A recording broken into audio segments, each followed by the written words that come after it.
दिल्ली की निर्वाचित केजरीवाल सरकार ने फैसला किया है कि किसान आंदोलन से जुड़े मामलों में अदालत में पब्लिक प्रोसिक्यूटर या सरकारी वकील वो नहीं होंगे जिनको दिल्ली पुलिस चाह रही है, बल्कि वो होंगे जिनको चुनी हुई दिल्ली सरकार चाह रही है।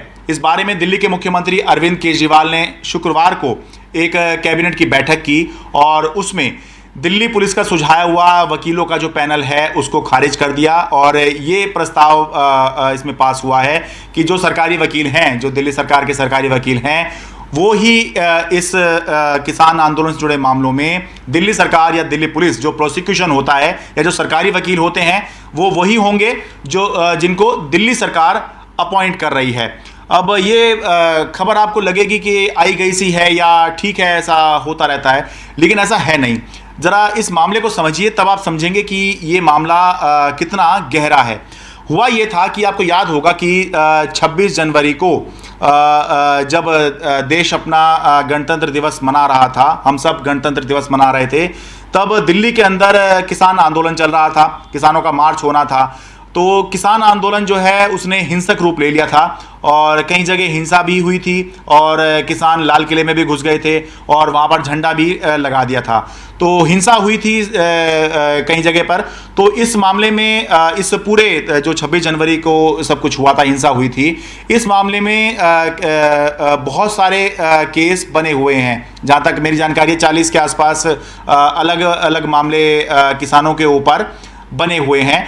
तो इस मामले में ये मामले जो अब कोर्ट के अंदर चलेंगे तो सरकारी वकील या पब्लिक प्रोसिक्यूटर कौन हो। आपको पता है कि जब कोर्ट के अंदर मामला जाता है तो दो तरह के वकील होते हैं। एक होता है पब्लिक प्रोसिक्यूटर या सरकारी वकील जो सरकार का या फिर पुलिस का जो पक्ष है, जो इन्वेस्टिगेशन एजेंसी है, उसका पक्ष रखता है, और दूसरा होता है डिफेंस, यानी कि जो किसानों की तरफ से जो वकील होंगे वो।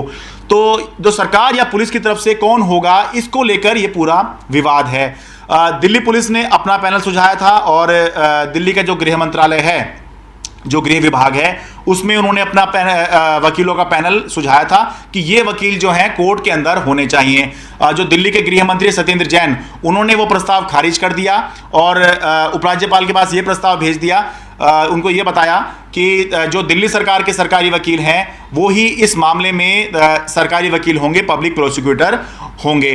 तो इसके बाद उपराज्यपाल ने ये प्रस्ताव खारिज कर दिया और केजरीवाल सरकार को कहा कि आप जो दिल्ली पुलिस ने पैनल सुझाया है उस पर आप फैसला कीजिए कि आप इसको मान रहे हैं या नहीं मान रहे।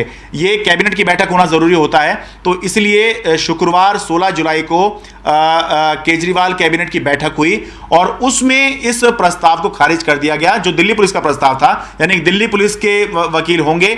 ये मानने को केजरीवाल सरकार बिल्कुल तैयार नहीं है और अब ये प्रस्ताव जो है एलजी के पास भेज दिया गया है।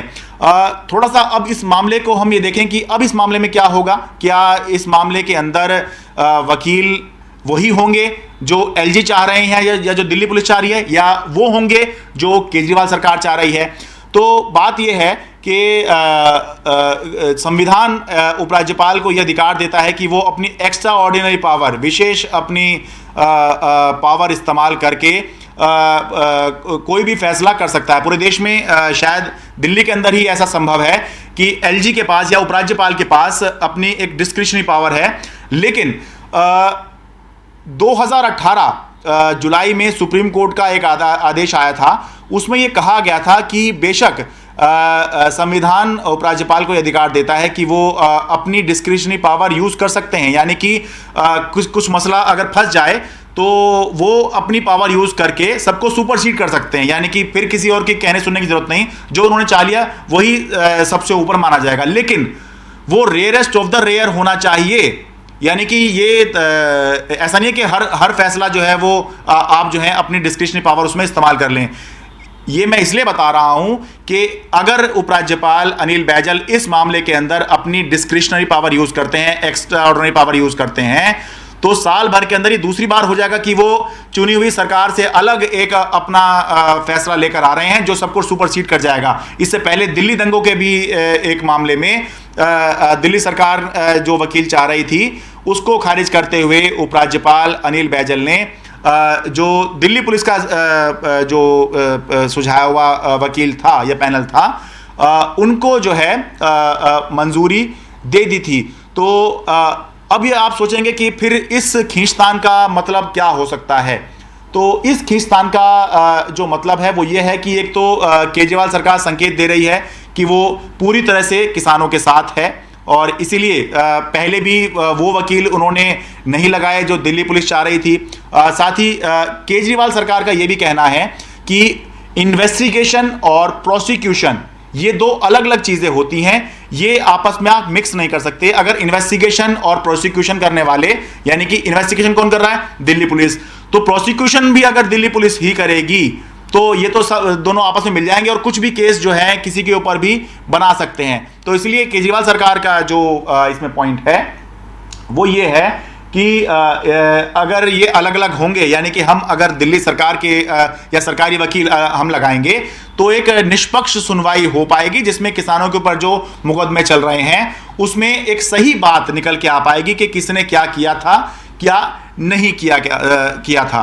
तो अब फिलहाल कैबिनेट ने, केजरीवाल कैबिनेट ने इसको उपराज्यपाल के पास भेजा है, और जहां तक संभावना है एलजी इसको जो है खारिज भी कर सकते हैं, और अगर वो चाहें तो, और वैसे भी दिल्ली के अंदर क्योंकि एक कर दिया गया है कि सरकार का मतलब ही उपराज्यपाल है, तो वैसे भी, और दूसरा संविधान उनको ये पावर देता है कि वो अपनी एक्स्ट्रा ऑर्डिनरी पावर यूज करके चुनी हुई सरकार के फैसले को सुपरसीड कर सकते हैं। तो अब ये देखना होगा कि क्या साल भर के अंदर दूसरी बार क्या ये रेयरेस्ट ऑफ द रेयर मामला हो सकता है। जैसा कि सुप्रीम कोर्ट ने कहा था कि आप रेयरेस्ट ऑफ द रेयर, गिनती के ही मामले हो सकते हैं जिनके अंदर आप ऐसा अपनी पावर इस्तेमाल करें, क्योंकि ये लोकतंत्र है और लोकतंत्र में चुनी हुई सरकार ही सर्वोपरि मानी जाती है।